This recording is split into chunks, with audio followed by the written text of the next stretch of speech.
So welcome everyone to A Course in Miracles talk by what we call Cate Grieves.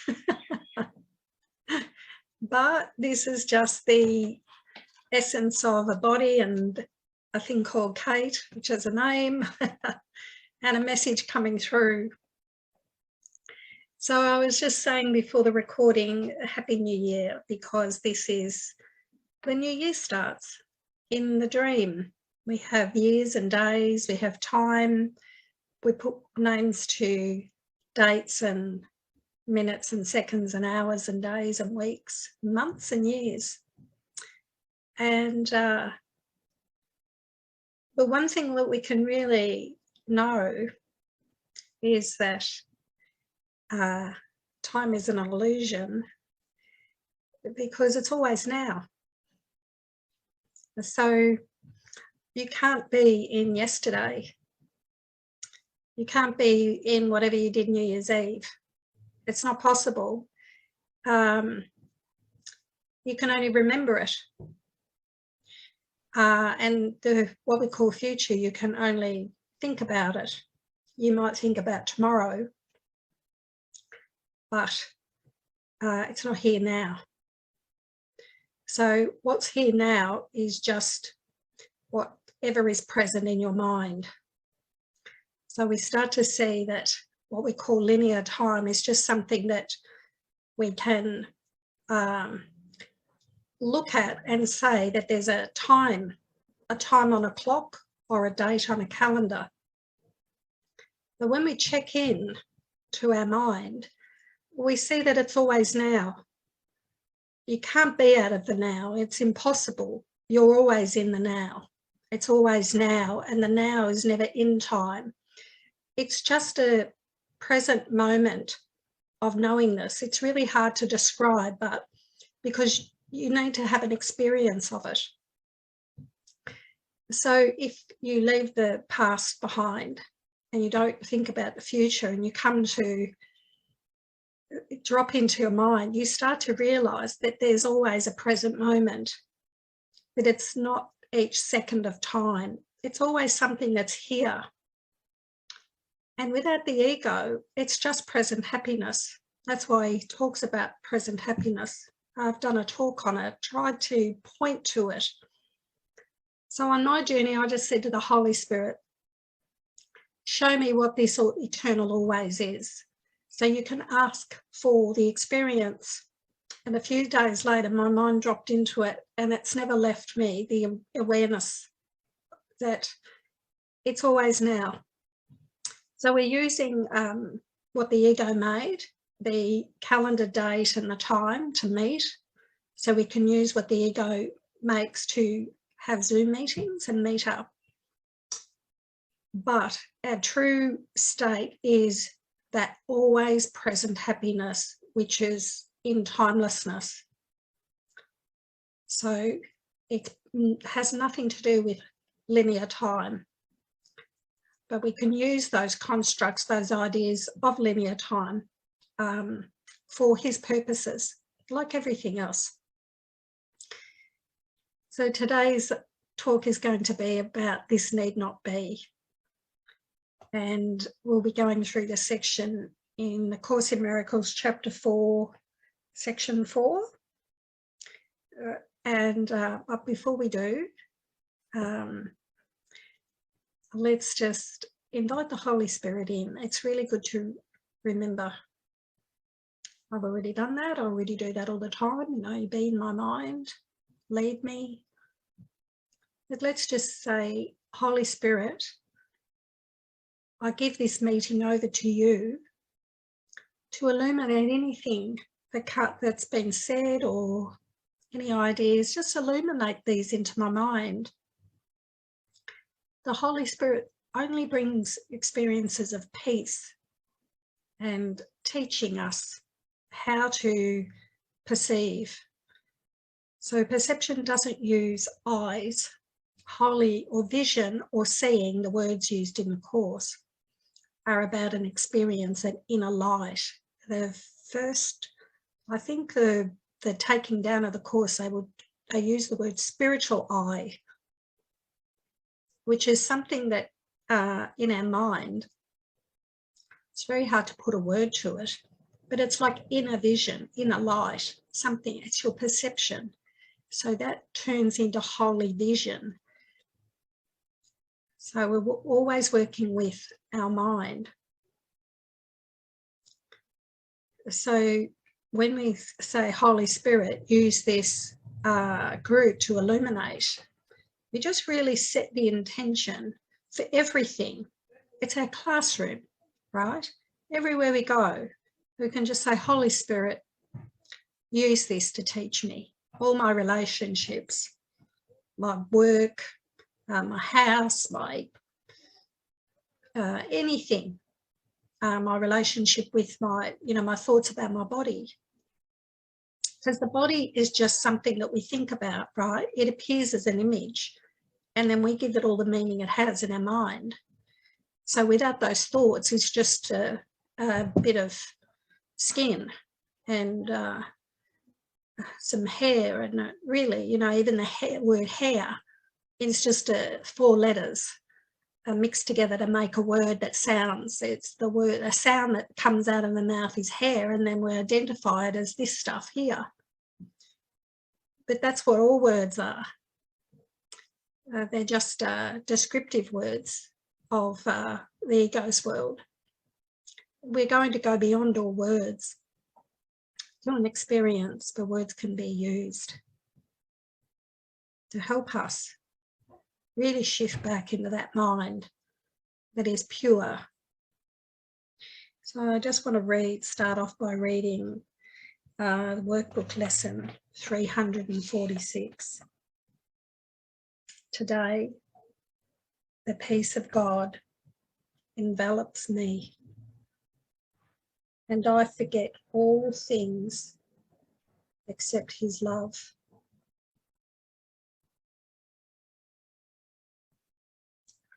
Father, I wake today with miracles correcting my perception of all things. And so begins the day I share with you, as I will share eternity, for time has stepped aside today.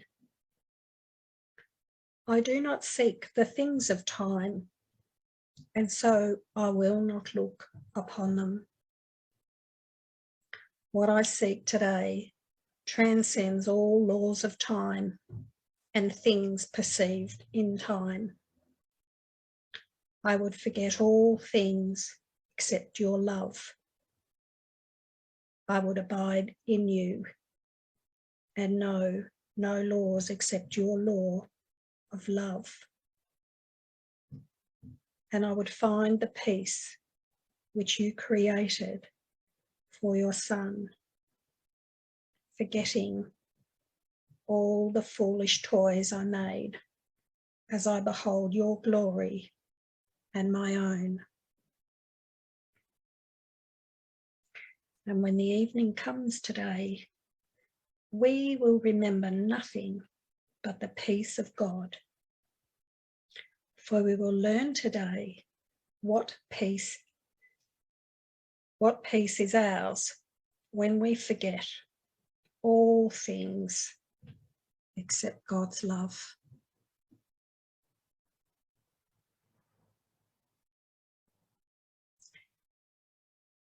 Today, the peace of God envelops me, and I forget all things except his love. And that's the answer. That's the answer to these questions that we have. The ego asks lots of questions, and Jesus gives us that simple answer. Forget all things of time. Just let them go and trust. I mean, he doesn't say this in that little lesson, but if we trust, everything that we need will come to us. And as you let go of the things you think you need in time, there's a there's two words, travelling lighter. They're somewhere in the course. What that just means is you just feel yourself needing less and less. You just don't need those things that you thought you needed. All the trinkets, all the different things, all the things that we have in our houses. And after a while, we start to just see that things are really only valuable for their practicality. And that was my way. I've just ended up sort of decluttering and giving away and just letting things go over the years. Just saying, what's the purpose of this thing? But it's okay if you still like to have little things. There's nothing wrong with it. It's not spiritual to, it's not the right use of these teachings is to try to get rid of everything to be spiritual. That's not what it's about. It's really this beautiful analogy in the Course about a tired child just putting down a toy. It just drops away naturally as we come to allow ourselves to enter into the mind of God and let go. And when we let go of them, all we're doing is letting go of the attachment of these things. I just want to check, my door is banging a little bit. Can anyone hear that? Is that disturbing the audio? No? Okay, that's good. So this is, I felt guided to make this video on this teaching. Now, we may not get all the way through it today, but we might get through the crux of the message. And Shannon, my beautiful co-host, is going to help read this today with me, and that's been guided. So I'm going to be doing an interview with Rick Archer on the Back Gap, and I've been guided that there might be some minds listening in that haven't heard my message before, or a message through me, this vessel. So I just let go, and I said, what would you have me say? And I just heard the words, this need not be, and saw the section. So this is today, this is like, I was guided to do the talk today around this section, so that it's for everyone, it's for me, it's to confirm and instill and solidify and remind everyone, including my own mind, of these teachings. And I thought it'd be nice, it just felt like it'd be nice that will be sort of the message that'll be coming through me, and then we'll have this video, this talk, to help others go a little bit more in depth. This is just such a wonderful section. When I read it with a group about a year ago, I just saw all these bits highlighted, like really coming off the page, and sort of the Holy Spirit was working in my mind in really sort of taking things and showing me. Sometimes it'll just be these sections just come up, and they're like, there's just this whole understanding of how to present it as a teaching, to emphasize certain things and to just share in a way. You don't need to hear it through me to get it, but that seems to be what he's guiding me to do. So I'm just following the guidance. And if you're here listening, then there must be something that you feel connected to in what I'm saying. So there's lots of teachers and but you don't need a teacher, but it's lovely if you want to. There's nothing wrong with it. There's nothing right with it, right? So it's just lovely to join. I'm always joined with you. I've never left you, because you're in the song. Everyone here, every single one is in the song of God, and that's what I live in, and we're all singing to God, and no one's ever been an ego. No one's ever come into a world. That's where my mind sits. It just sits in this song, but it's also sort of living in a dream world as well, trying to help others leave what we think is valuable and choose what is truly valuable and truly changeless. So this need not be section, it's really beautiful because it's very direct, and it offers us hope that there is a way out. And remember Helen and Bill, you know, there's got to be a better way. There's got to be another way. There's got to be a way out. There's got to be a way to be happy. And that was what I sat with for quite a long time. When I felt suicidal, it was like, there has to be. Is this all there is? Is this world all there is just getting up in the morning, going to a job I don't like, just having conflict in my relationships, having issues with my body, feeling sick and tired all the time? Is this all there is? There has to be an answer. There has to be something other than just all this. And so in that, my mind was sort of asking the Holy Spirit, without even knowing that I had a Holy Spirit mind, a mind with all my right-minded thoughts. So this need not be is is like that little message to us that there is a way out, that this idea of suffering and depression and anxiety, that we're experiencing pain and sickness, this need not be. There is another way. There is a way out of all this, and it is a practical application of certain ideas and teachings that lead us out. And so that's all we're doing. We're really, all we're doing is doing what he's asking us to do. And so he's asking us to surrender. He's asking us to give up our attachments to things and replace it with the love of God within us. And all our body concerns and needs will be taken care of. You will have those things. You'll have the food and the accommodation, everything that your body needs for the services that you render. He'll guide us. He'll look after us. You will be cared for. It takes trust. So this need not be, and I will just read a paragraph and then Shannon will start reading the next paragraph. So, if you cannot hear the voice for God, it is because you do not choose to listen. That you do listen to the voice of your ego is demonstrated by your attitudes, your feelings, and your behaviour.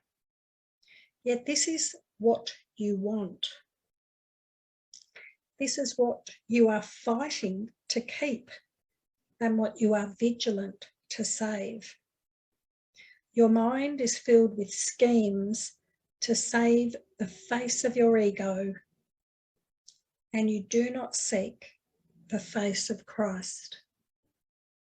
The glass in which the ego seeks to see its face is dark indeed.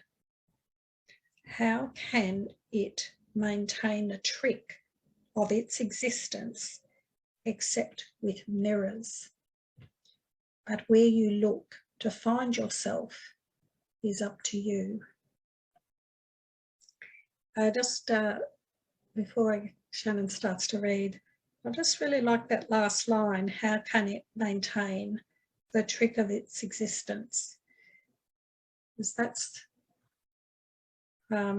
except with mirrors, really it's except with your belief.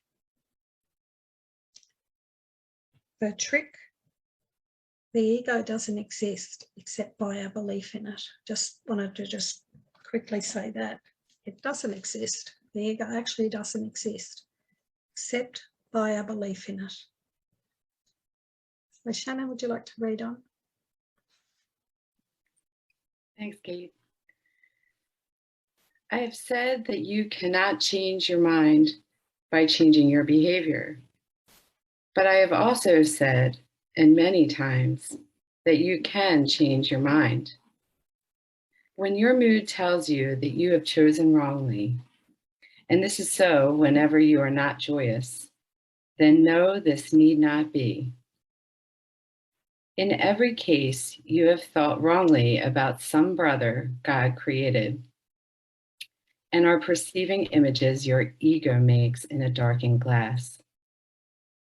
Think honestly what you have thought that God would not have thought, and what you have not thought that God would have you think.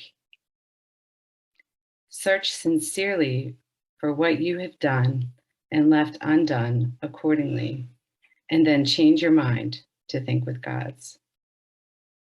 This may seem hard to do, but it is much easier than trying to think against it. Your mind is one with God's. Denying this and thinking otherwise has held your ego together, but has literally split your mind. As a loving brother, I am deeply concerned with your mind and urge you to follow my example as you look at yourself and at your brother and see in both the glorious creations of a glorious Father. That's the sentence. And he says, as a loving brother, that was the sentence where I just decided to talk to him. And from that moment on, I asked him everything. What do you mean by this line in the course? What should I do? What is the meaning behind this? Show me what this is. And he always gives the answer as a loving brother.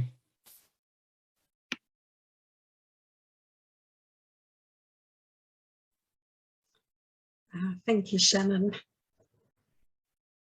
Yeah, he says he's like to look at him as an older brother, a loving brother, an older loving brother. So you can either ask the Holy Spirit or Jesus for help and just turn within and just keep asking. Like as I said at the start, I just said to him, show me this eternal now. Show me what it is. Just give me an experience. You can just ask. Just ask him, invite him in to say, I'd like to know what this eternal now is. What is it? How does it transcend time? So anytime you come across something in the course, you can just ask him for help. And if you ask with a really sincere heart and really ask and open, he'll bring it in. Now, I'd like for us to do something that this little bit in this section, in this paragraph 2, let's just do this little part here as part of a meditation. Now, there's 2 parts to this section, and it's called Think Honestly What You Have Thought That God Would Not Have Thought. So I just want to sit with those words. I'll repeat it a few times. So just sit quietly, and I want you to think honestly. So it's just between you and God. Think honestly what you have thought that God would, think honestly what you have thought that God would not have thought. So we have to think about what God would not have thought. And think about what we're thinking about. Just think about that for a little minute.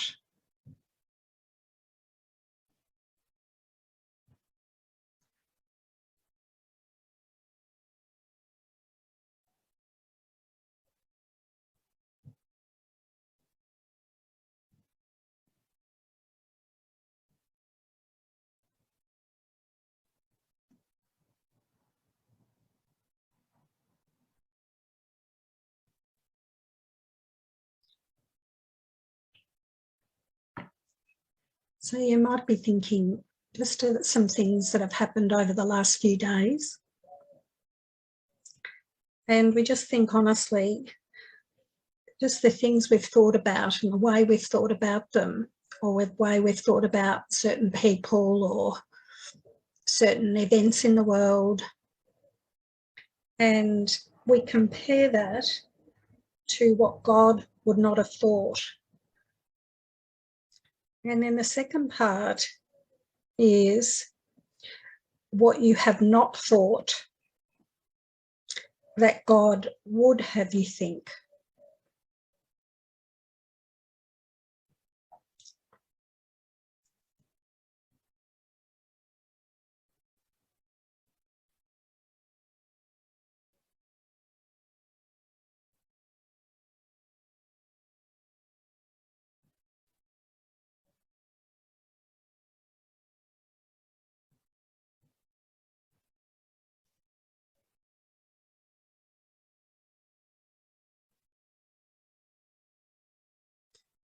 So we are sincere Course in Miracles students. We want the peace of God. We need to be honest about what we're thinking. What would God think? We have to see that God wouldn't think like that. God would think like this. We have to look at it. And then he says, search sincerely for what you have done. In other words, what I have thought that God wouldn't think, and left undone. In other words, I've left God's thoughts. I haven't had God's thoughts in my mind, and left undone accordingly. And then change your mind to think with God's thoughts.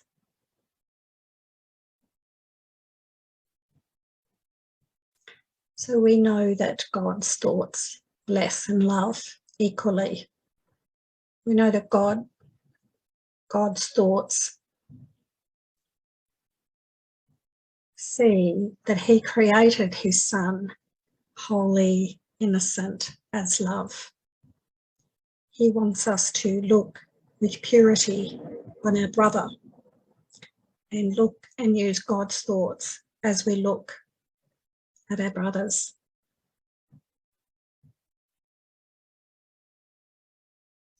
This may seem hard to do, but it is much easier than trying to think against it.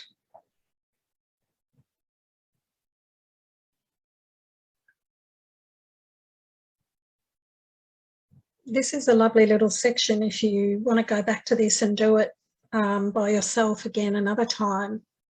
One of my course friends wrote it out, and we'll contemplate this quite a lot. She felt really drawn to this couple of little lines. So it's just another way to practice forgiveness. I mean, if you look at it, this brings the same thing in as our forgiveness, where we ask the Holy Spirit, help me see this differently. It's the miracle. So when we're doing this, when we're thinking with God's thoughts, God looks only at holiness, sees only his holy Son, the essence of holiness, not a body, the beautiful love that he created us. So that's the miracle. When we start thinking like that, our mind is shifted into the right mind. It's shifted into holiness. It's using Christ vision. So all these little things through the course are really useful little ways, getting us to do the same thing. So I'm going to go back down to paragraph 3. So first of all, I'd just like to say, when he says, when your mood tells you that you have chosen wrongly, and this is so whenever you are not joyous. So we can start to see that if we're not joyous, we have chosen wrongly. And then we can know that we don't need to be in that state of mind that hasn't got joy in it. All we need to do is be corrected So he's given us the little correction. Think about what God would think and what God wouldn't think. And there's the correction, there's the miracle. So when you are sad, no, this need not be. Depression comes from a sense of being deprived of something you want and do not have. Remember that you are deprived of nothing except by your own decisions, and then decide otherwise. So there's always this sort of decision that, you know, the lesson that we did a few weeks ago, something about, you know, the decision is my own. The decision for God is my own. So we are deprived of nothing except by our own decision. We don't have to choose the ego. If we can, for one time, choose against the ego and choose the Holy Spirit, we have proof that it's our own decision. We have the capacity to decide otherwise, to choose again.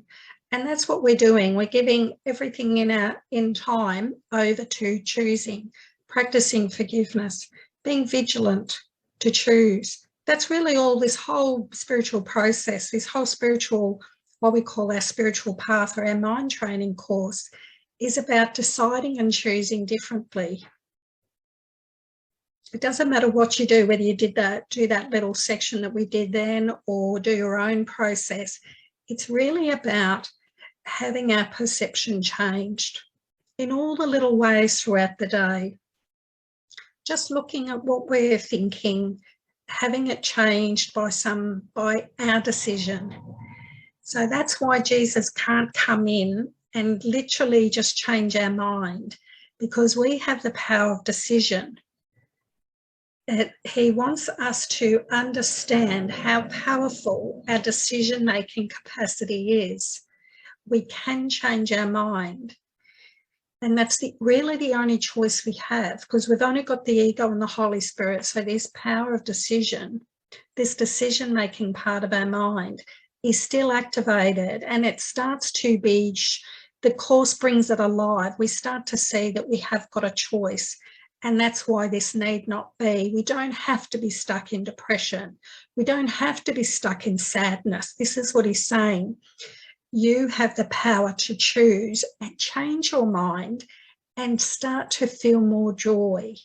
Start to have the experience of joy rather than sadness and depression. But he's hammering home this message that we can decide. We have the decision. Nobody can do it for us. We have to choose it ourselves.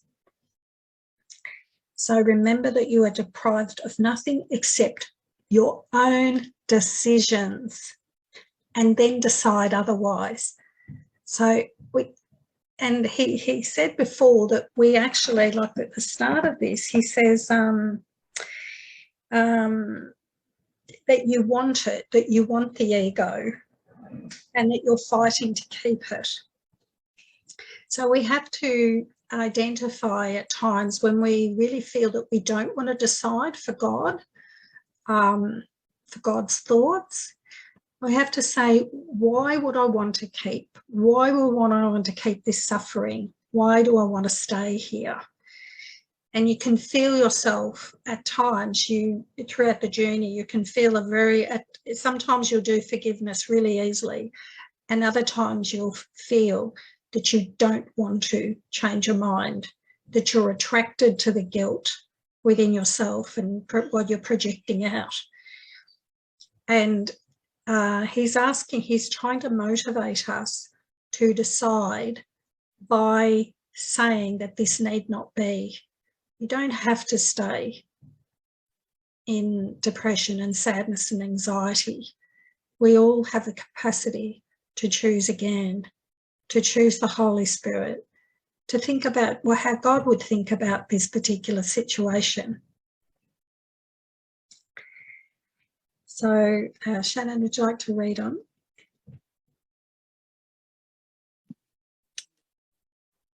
When you are anxious, realize that anxiety comes from the capriciousness of the ego, and know this need not be. You can be as vigilant against the ego's dictates as for them. So capriciousness, looked it up in the dictionary, and it says given to sudden and unaccountable changes of mood and behaviour, changing according to no discernible rules, unpredictable. So when you're anxious, realise that anxiety comes from the capriciousness of the ego. So the ego is unpredictable, right? It just can shoot lots of crazy judgment thoughts into your mind, right? Remember, it's a thought system. So it's pushing thoughts into your mind. Remember, they're not my thoughts, right? We have a mind and it's filled with thoughts, and they're not my thoughts. I just think they are. I just label them. Oh, these are my thoughts. I had a thought about this person. No, the ego put a thought there, and then I have the choice to join it or not. So this need not be. You can be as vigilant against the ego's dictates as for them. We have to come to this power to choose. We have to see we have the power to choose. So when I first, I loved how Shannon said that she loved this section, and it really felt she was asking Jesus all the time, help me. On the start of my journey, when I was fully enmeshed in the ego, and as I said, I was sick and I was tired and I was depressed and anxious, and I was on a really high load of antidepressants, which I got told I'd need for the rest of my life. That's when I'm like, there's got to be another way than just being on antidepressants all my life. So what I came to say, well, if the Holy Spirit's here and Jesus is here, I'm just going to ask them to help me change everything in my mind, every belief. If I can be as vigilant against it. So vigilant against it at the start was catching it and just saying, okay, I'm upset about this. I want to be free of it. I don't want to stay in this upset. I don't want to have this relationship with a lot of angst and arguing and defensiveness, person defending me, defending, attack, defense, attack, defense. You get so tired of it. So we just say, Holy Spirit, help me. How do you see it? So in other words, he's going to bring in God's thoughts. What would God have me think that I'm not thinking? So it might be that I need to hold the person's face in my mind and do a Christ blessing on them, because that's how God would look upon them. And in reality, there is no one there. The truth is the character in the dream is not even there. It's all a dream and I'm dreaming it. I'm just projecting out. But at the start of me doing forgiveness that way, I couldn't see that. They really looked like they were there. So I just said to the Holy Spirit, you say that there's no one out there, but I believe that they are there. I really feel that person's there and they're really doing this to me, or they're attacking me, or, doing something, or being really mean and nasty. Show me how this is my projection. Show me. I want to see how I am projecting this. I want you to show me how my mind is projecting it. And he did. It was many months of continual working with the Holy Spirit. And eventually, and Jesus came in as well, and eventually I saw how all the contents of my mind were being projected out. But it was a very slow forgiving work every day, just working with the Holy Spirit, asking him and saying, help me see this projection, and working. So this is the way I like to share these things, so that you can know how to talk to the Holy Spirit, how to be like, if you've read those parts of the Absence of Felicity, where Helen talks to Jesus, you start to see that conversation. We open up, because in that we're really saying, I really want to be free. I don't know how to be free. You lead me, you teach me, you show me a different way to think and see my brother. I'm ready, I'm here, I'm a happy learner, I'm a willing learner. I want to. So you're sort of going across the bridge, and the bridge is the mind training. So each, you're going across the bridge and you're with the Holy Spirit and Jesus, and they're helping you. So everything in your world, everything that seems real to us, tangible, touch, smell, see, he's going to help us bring something in that replaces what we think is our salvation outside us. He's going to work with our minds. So this need not be is in chapter 4. So it's early, quite early in the text. So it's for us as we've got just starting to get into the text of the Course in Miracles. This section's really trying to motivate us. He's talking about depression, sadness, anxiety. When we are like that, when we do have that sadness and depression, and we're just saying, look, nothing's working. And he's reminding us why we feel like that.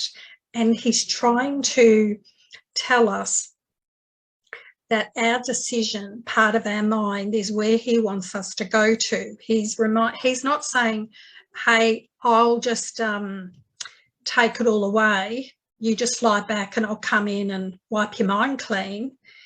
He's coming and saying that you have a decision part of your mind about whether it will join the ego's rants and raves and judgments and ideas of attack and defense and all these ideas that you're a body, vulnerable to attack, vulnerable to sickness. The ego says sickness is real, you're a little body and you're going to die.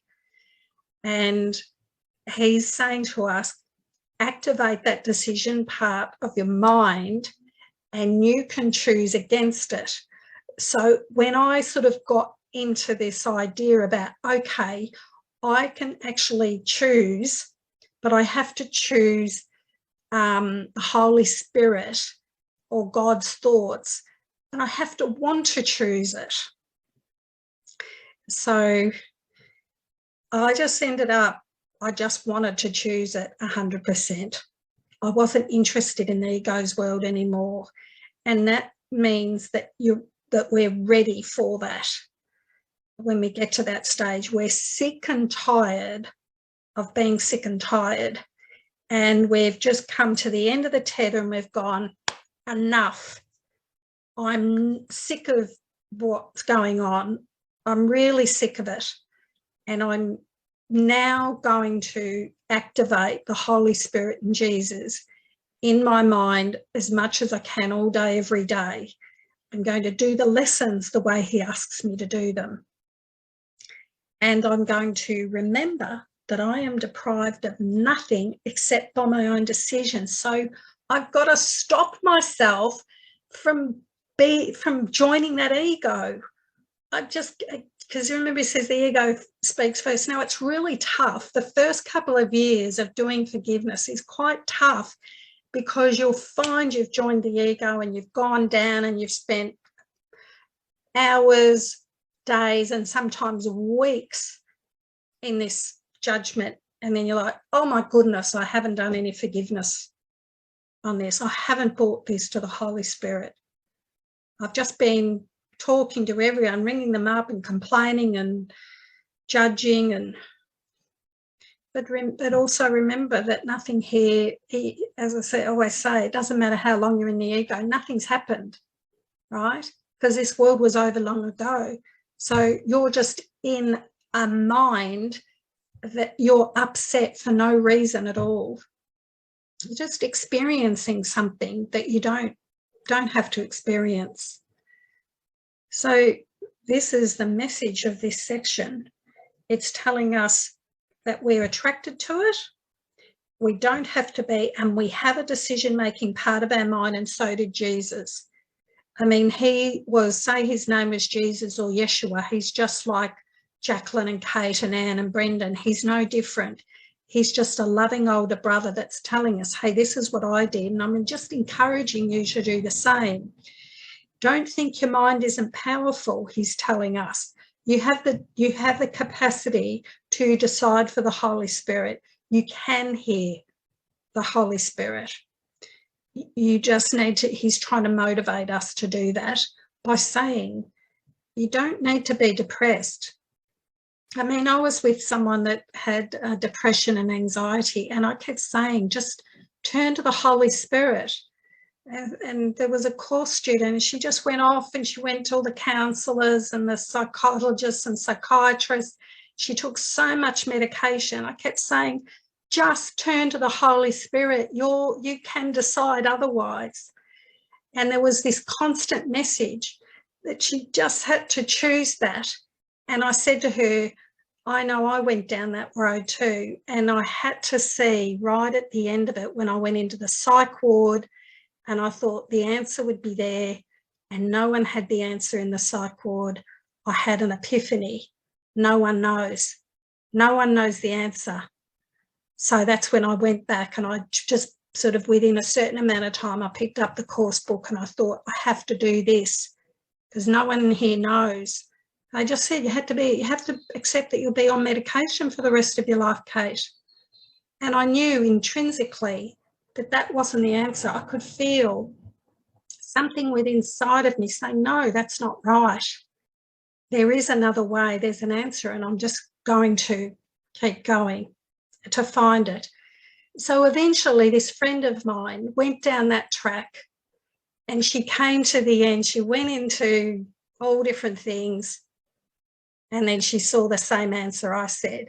So sometimes people listen to you, and sometimes you just have to let them go and find their own way and think that they're going to find an answer in whether it be nutrition or food or exercise, or they're going to have to do it. And eventually we're all going to just put our hands up and say, you know what, nothing has worked. It doesn't work. And our job is just to stay in that clear, joyful, peaceful state. And like Jesus, we'll just be like him. We're going to be his messenger in the world, and just have our hand out and say, okay, you interested in joining in, you know, sitting in and asking the Holy Spirit together, or just talking? So, and we all will.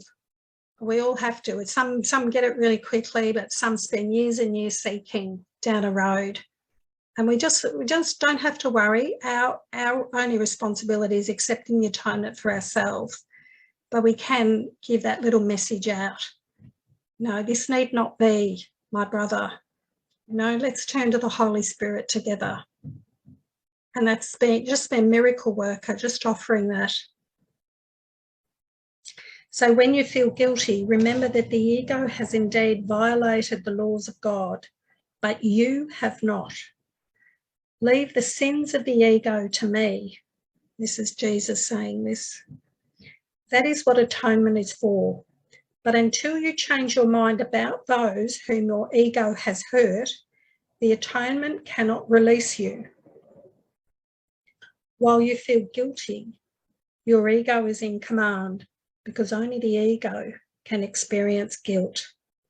This need not be. So, Shannon?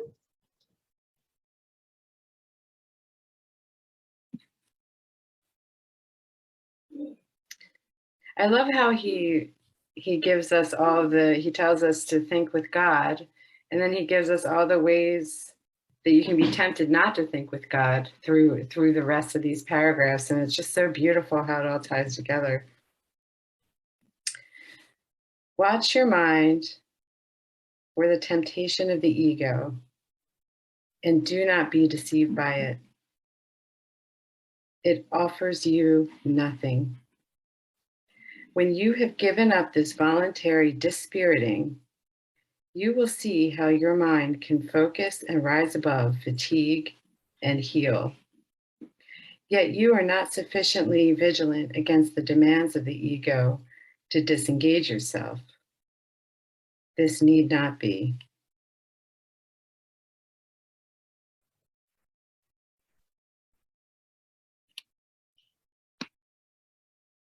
The habit of engaging with God and his creations is easily made if you actively refuse to let your mind slip away. The problem is not one of concentration, it is the belief that no one, including yourself, is worth consistent effort. Side with me consistently against this deception, and do not permit this shabby belief to pull you back. The disheartened are useless to themselves and to me, but only the ego can be disheartened. So we are worth consistent effort. But as I remember when I started this journey, the ego does come in and say, you'll never get it, you're failing, you'll never get this peace of God, that's for only the special few. So we have to be vigilant against the ego's talk that we're not good enough, we're not special enough, we don't have some special thing. These are all deceptions of the ego. So Jesus is, remember where he says in the Course, just do this, very simple words, just do this. This is what he says, side with me. So he's really just telling us very simply, side with me. Just join with me. Just keep that connection. He says the habit of engaging with God and his creations is easily made. So we have to actively refuse for our mind to slip away. So when we wake up in the morning, we have to really be engaged and say, okay, Holy Spirit, you be in charge.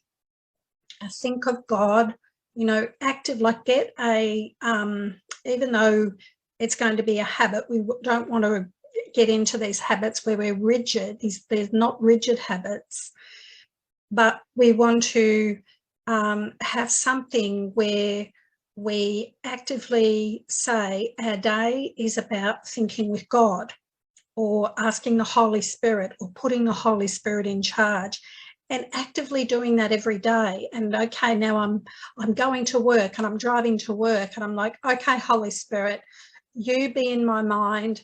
You choose my responses today, because you might have a particular worker or boss or something that you're having issues with. So what we're doing is we're really siding with Jesus and actively refusing to let our mind slip away into the ego during the day. Okay, that's it.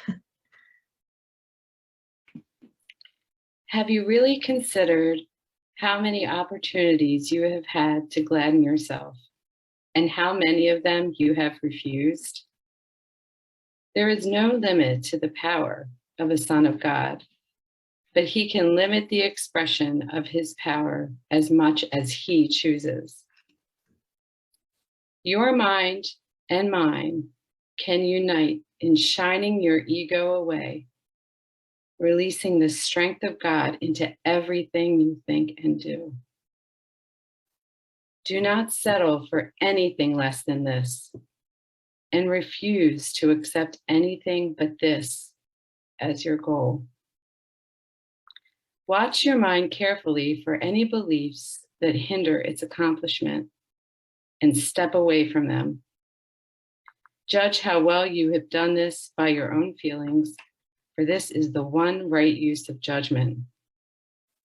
Judgment, like any other defense, can be used to attack or protect, to hurt or to heal. The ego should be brought to judgment and found wanting there.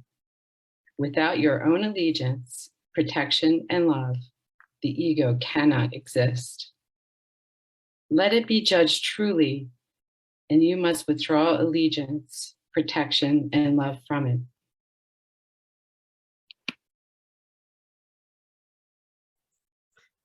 So once again, he's really showing us how it's our allegiance to the ego that is the problem, not the ego.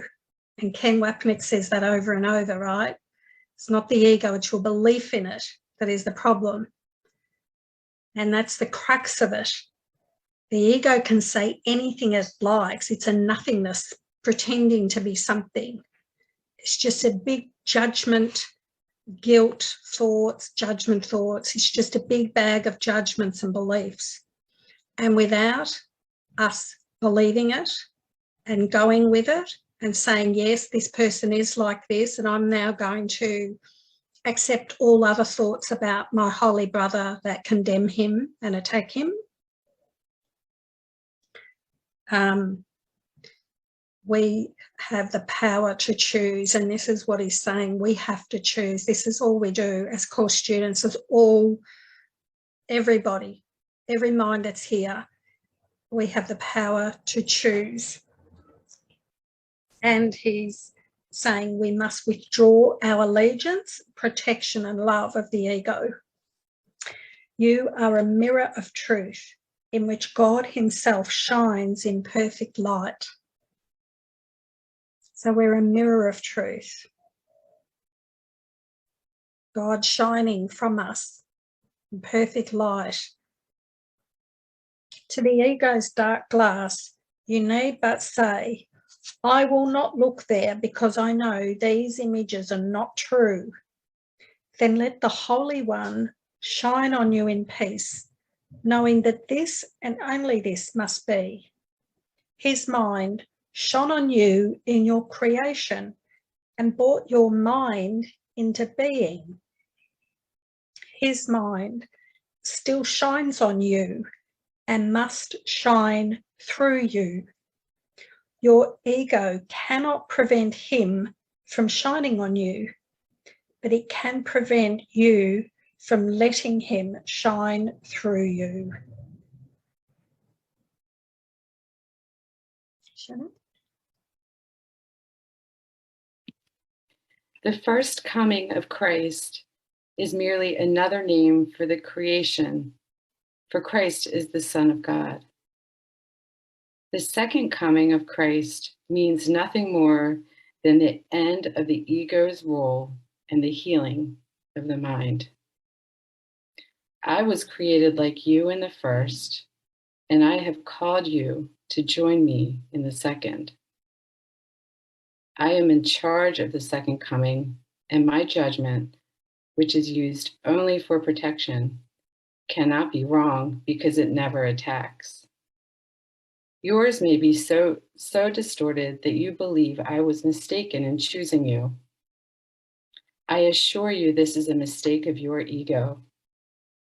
Do not mistake it for humility. Your ego is trying to convince you that it is real and I am not. Because if I am real, I am no more real than you are. That knowledge, and I assure you that it is knowledge, means that Christ has come into your mind and healed it. And so this is the last paragraph of this section. I do not attack your ego. I do work with your higher mind, the home of the Holy Spirit, whether you are asleep or awake, just as your ego does with your lower mind, which is its home. I am your vigilance in this because you are too confused to recognize your own hope. I am not mistaken. Your mind will elect to join with mine, and together we are invincible. You and your brother will yet come together in my name, and your sanity will be restored. I raise the dead by knowing that life is an eternal attribute of everything that the living God created. Why do you believe it's harder for me to inspire the dispirited or to stabilize unstable. I do not believe that there is an order of difficulty in miracles. You do. I have called and you will answer. I understand that miracles are natural because they are expressions of love. My calling you is as natural as your answer and as inevitable. So he is going to work with our higher mind. He won't attack our ego. He's just going to come in when we ask him. When we're in our higher mind with the Holy Spirit and Jesus, we're in our ego. We can only be in one part of our mind. Sometimes it's we'll talk about the wrong mind and the right mind. He's sort of talking there about a higher mind and a lower mind. These are all analogies, right? So what I really loved about This Need Not Be, just as a little summary of this section, then he says here, when you are sad, know that this need not be. And when you are anxious, he goes on to say, realise that anxiety comes from the capriciousness of the ego, and know this need not be. So, and then he says later on things about the temptations of the ego, this need not be. So the way I sort of saw it in my mind was, when you are sad, this need not be. When you are depressed, this need not be. When you feel guilty, this need not be. So we can start to look at all the ways that we feel we have our being in, which is sadness and depression and guilt and anxiety, and remind ourselves that this not be, where there is an answer. And how beautiful is it that we can see an answer. It might be difficult for us to remember that there's another way, but how amazing and how blessed. I mean, I just felt so great that there was an answer. I searched for so many years through all different modalities for an answer. And here it is. And all we need to do is follow and apply it and do it. That's all. We're like in a classroom. You have to do the maths or the English, or to learn that you have to practically do it. You can't learn something unless you practice it. And he's asking us to do this, to apply this practical application of choosing, reminding ourselves that we have the power of decision is my own, and saying, I can choose differently. I can have another experience. I don't have to stay in depression and sadness. I can change it, and this is the way to change it.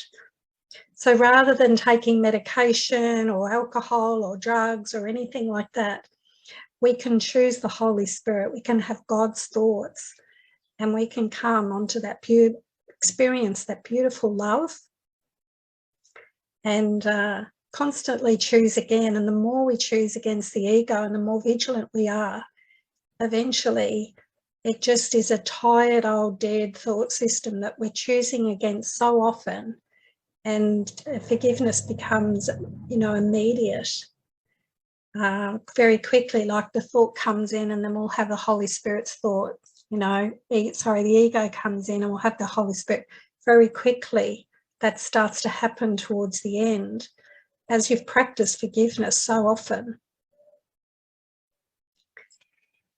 So thanks, Shannon, for your help with that. So we'll finish up today with the meditation, and this is another lesson from the back of the book, the little prayers.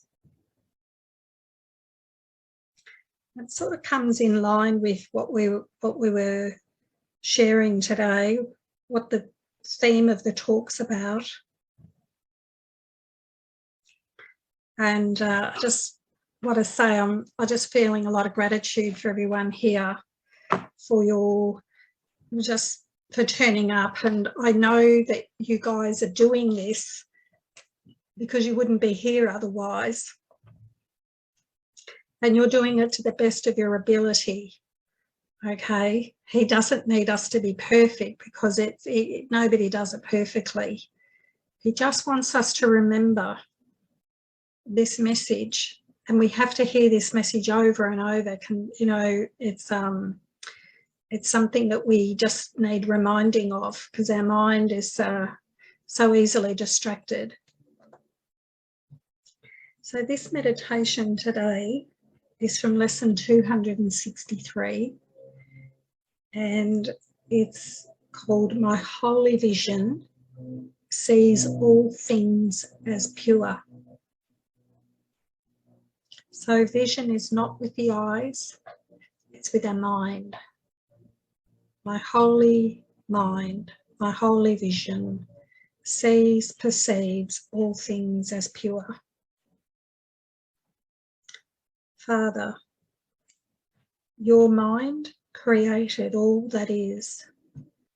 Your spirit entered into it. Your love gave life to it. And would I look upon what you created as if it could be made sinful? I would not perceive such dark and fearful images. A madman's dream is hardly fit to be my choice, instead of all the loveliness with which you blessed creation, all its purity, its joy, and its eternal quiet home in you. And while we still remain outside the gate of heaven, let us look on all we see through holy vision and the eyes of Christ. Let all appearances seem pure to us, that we may pass them by in innocence and walk together to our Father's house as brothers and the holy sons of God. So in the meditation today, I'm just going to read the last couple of lines again. I just want you to focus on the walking together with your brother. I want you to focus on seeing his purity, seeing his innocence. And just feel yourself maybe walking with a brother towards God into the light, something like that. Let the Holy Spirit bring in something that will feel really lovely to you. Let all appearances seem pure to us, that we may pass them by in innocence and walk together to our Father's house as brothers and the holy sons of God. I will just have a 10-minute meditation on that.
Okay, just bring your mind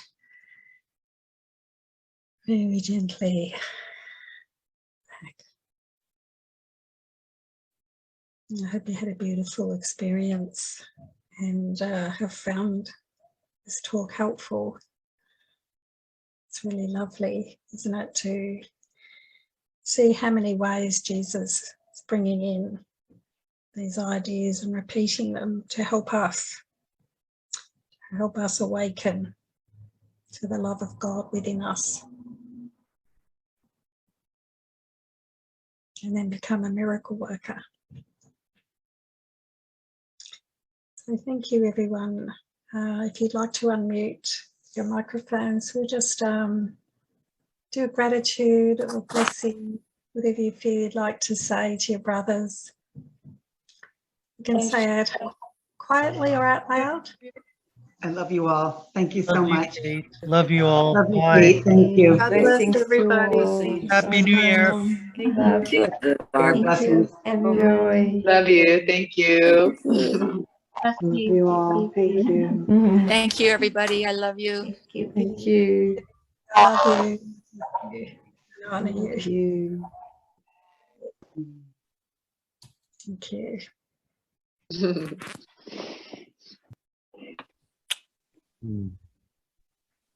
Love you guys. Love you. See you next week, everyone. Have a beautiful, Thank you, everyone. have a beautiful week practicing forgiveness. Thank you so much. Thank you. Thanks, Shannon, as well. Thank you. Thank you, Shannon. Yeah. Thanks, Shannon. Thank you, Shannon. Thank you, Kate. Thank you, everybody. Thank you, Shannon. everybody. Thank you, Kate. Thank you, Shannon. Thank you.